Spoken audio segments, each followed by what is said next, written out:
Youssef Bouzidi, je suis natif de la ville de Oujda.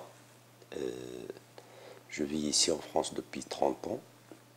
J'ai 50 ans, j'ai passé les premières 20 années de ma vie à Oujda. Une fois mon bac en poche, je suis venu pour continuer mes études. Je suis père de 3 enfants, j'ai une licence de mathématiques.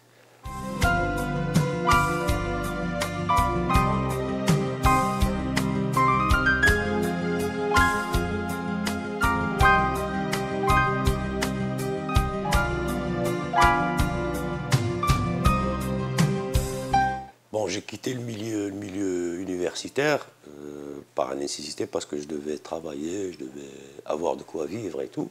J'ai pas pu terminer mes études. Donc du coup, il m'est arrivé d'enseigner. J'ai fait plein de petits boulots. Au fait, j'ai pas fait carrière. J'ai pas fait carrière. Je suis un intermittent. J'ai travaillé que par des petits contrats.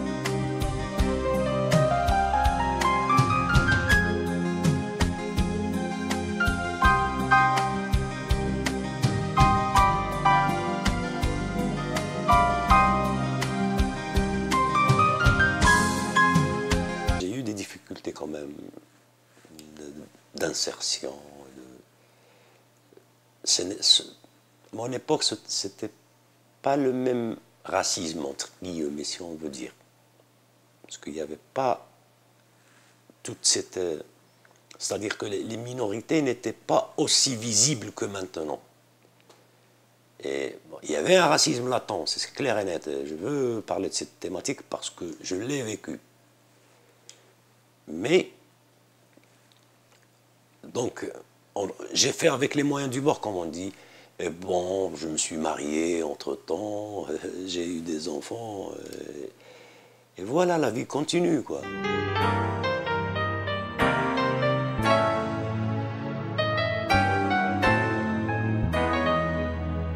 Le hasard a fait que je me suis impliqué, comme d'autres, la fondation de cette association, l'association collective Assez le Feu, dont j'ai été président d'honneur.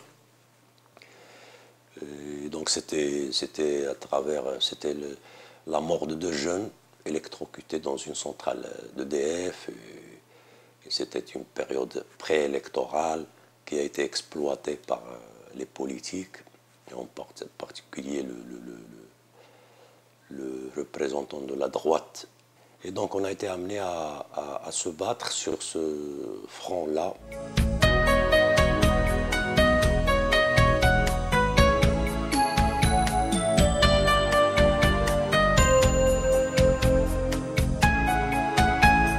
C'est magnifique de pouvoir jouir de comme tu as dit, de 2 cultures différentes. Je suis très heureux quand je lis. Par exemple, bon, je vais aller un peu plus loin. Quand je lis les mu'allaqat, les poèmes anti-islamiques, je suis aussi très content quand je lis Rimbaud, Baudelaire.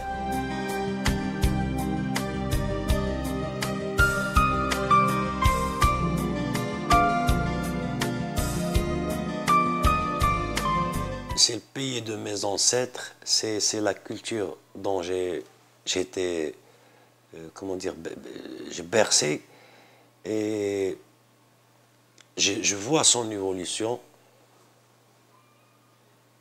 depuis l'enfance. Il y a eu des années dont on ne peut pas être fier, parce que il y a eu des exactions, il y a eu des emprisonnements, la liberté d'expression n'était pas si présente que ce qu'on voit maintenant.